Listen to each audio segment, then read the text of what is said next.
गोंदिया जिले से हजारों कार्यकर्ता की भीड़ आप देख सकते हो राहुल गांधी की सभा में आइए जानने का प्रयास कर क्या बोलेंगे यार। राहुल गांधी की सभा थी, सभा को संबोधित करने के लिए राहुल गांधी उतने दूर से आए थे, क्या बोले?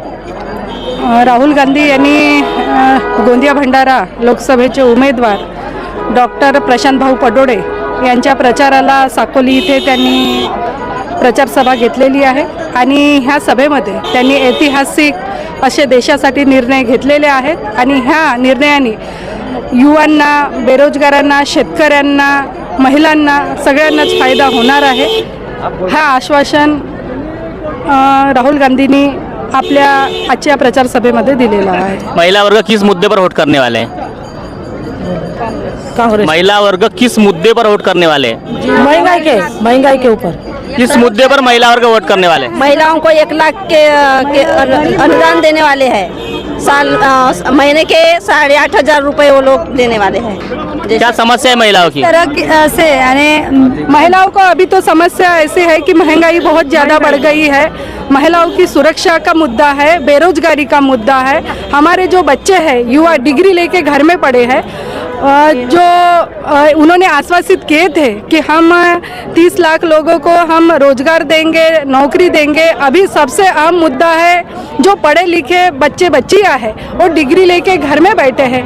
हम सब देखते हैं कि एग्ज़ाम की तैयारी बच्चे करते हैं, एग्ज़ाम में जो हजार रुपए की फीस भरते हैं। जो अपने घर में सक्षम बच्चा है उसको कुछ फर्क नहीं पड़ता, लेकिन जो काश्तकार का बच्चा है, मजदूर का बच्चा है, वो एग्ज़ाम के लिए 1000 रुपये भरता है।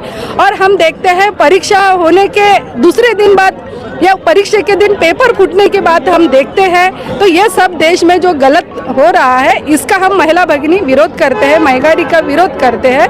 और हम जो कांग्रेस पक्ष की कार्यकर्ता है, अगर हम आम आदमी के पास पहुंचते हैं तो आम आदमी जो कांग्रेस के विचारसरणी को जानता है और जो कांग्रेस बोलती है वही करती है, वो नारा हम गांव-गांव में देखते हैं। तो आने वाले दिनों में सच्चाई के साथ जो राहुल जी गांधी अभी तक बोले हैं वो उन्होंने करके दिखाए हैं। ये मुद्दे को लेके सब लोग वोट करने वाले हैं, ये हम आपको बताना इस माध्यम से, ये टीवी चैनल के माध्यम से बताना चाहते हैं। धन्यवाद। क्या बोलेंगे इस बार किस मुद्दे पर जनता वोट करना चाहती है?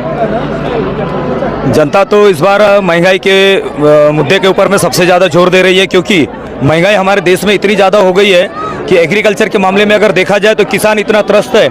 आज उसको खेती के जो इंस्ट्रूमेंट इतने महंगे हो गए। आज अगर खाद लेने जाओ तो खाद के ऊपर में जीएसटी इन्होंने लगा दिया, दवाओं के ऊपर जीएसटी लगा दिया। 2014 के पहले न खाद के ऊपर जीएसटी थी ना दवा के ऊपर में जीएसटी थी। और आज धान उन्होंने 2000 रुपये के जिस हिसाब से क्विंटल के भाव से खरीद रहे हैं, ये आज शरद पवार जी इसके पहले कृषि मंत्री थे तो उस समय आज से 25 साल पहले लगभग उस समय धान का रेट जय श्री राम का 3300 रुपये के हिसाब से गया था 25 साल पहले। और उसके बाद आज देख लो किसानों की हालत इतनी बदतर है कि आज धान का भाव 2000 के ऊपर नहीं है, इसलिए सभी किसान इस पर त्रस्त है। दूसरी बात, महंगाई इतनी बढ़ गई है, रसोई इतनी महंगी हो गई है।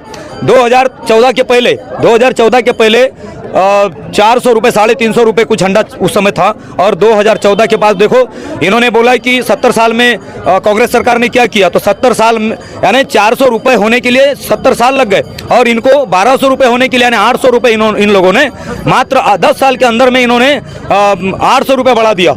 इतनी महंगाई आज सबसे ज़्यादा देखा जाए तो खाने के ऊपर में जो जीएसटी नहीं लगनी थी आज उतनी जीएसटी लगाकर इन लोगों ने रसोई को महंगा कर दिया। दूसरी बात, आज ये शक्ति स्वरूपा कहते हैं हमारी स्त्री को, हमारी महिलाओं को, तो फिर इतने अगर हितैषी है शक्ति स्वरूपा के तो हम लोग ये चाहते हैं कि आप उनके जो श्रृंगार है आज उनके गहने कितने महंगे हो गए। जिस समय कांग्रेस की सरकार थी 2013 यानी 14 के पहले तो उस समय सोने का भाव 26,000 रुपये था, 26,000 रुपये तोला था और आज 75 से 76,000 रुपये तोला हो गया।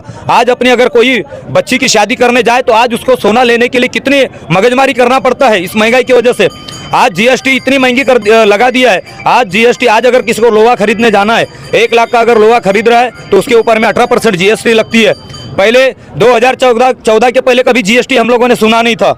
आज देश में देख लो विपक्ष को इतना कमज़ोर करने के लिए ये लोग को यानी कमज़ोर कर रहे हैं। जैसे अरविंद केजरीवाल जी हम उनकी अगर बात करते हैं तो आज करप्शन के मामले में इन्होंने विपक्ष को इतना दबा के रखा है कि अपोजिशन को सामने नहीं आने दे रहे। आज देश में देखा जाए, अगर आम लोगों की अगर बात अगर कोई उठाता है तो ये अपोजिशन उठाता है। अपने देश में अपोजिशन जब तक रहेगा नहीं तो हमारे देश के मुद्दे, हमारे गौर गरीब के मुद्दे, आम जनता के मुद्दे कोई उठाएगा नहीं। और ये सरकार गरीबों की नहीं, ये अमीरों की सरकार है। क्या बोलेंगे? मोदी जी का नारा है आपकी बार 400 पार, क्या बोलेंगे इसके ऊपर?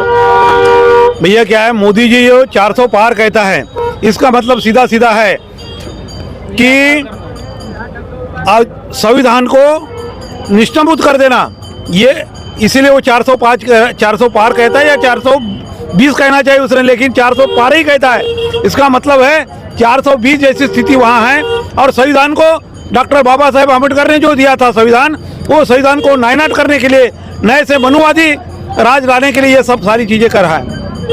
क्या बोलेंगे, किस मुद्दे पर जनता वोट करने वाली है?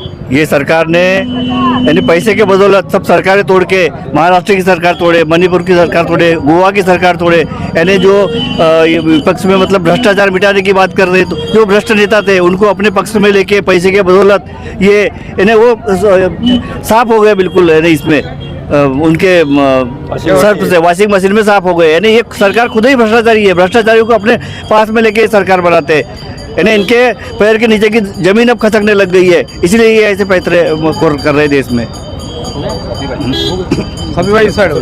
क्या बोलेंगे? आज जो राहुल गांधी की सभा थी, काफी जनता का और कार्यकर्ता का जन सैलाब उमड़ा हुआ है, क्या बोलेंगे इसके ऊपर? बेरोजगारी का जो मुद्दा है, मेरा खुद का है। मेरे परिवार में 2 बच्चियाँ पढ़ रही हैं इंजीनियरिंग कॉलेज में। आज मेरे को, मैं आर्थिक कंडीशन नहीं रहने के बावजूद भी मुझे अपने घर के सामान बेच के मैं बच्चन को पढ़ा रहा हूँ। और बेरोजगारी में मेरा एक लड़का पढ़ नहीं पाया, घर में बैठा हुआ खाली है। अब लड़की की एक शादी हो गई, वो ससुराल वाले पढ़ा रहे हैं, ऐसी स्थिति है। तो बेरोजगारी को देखते हुए अभी अब तो कांग्रेस का ही सत्ता रहना चाहिए, ये मेरा ख्याल है।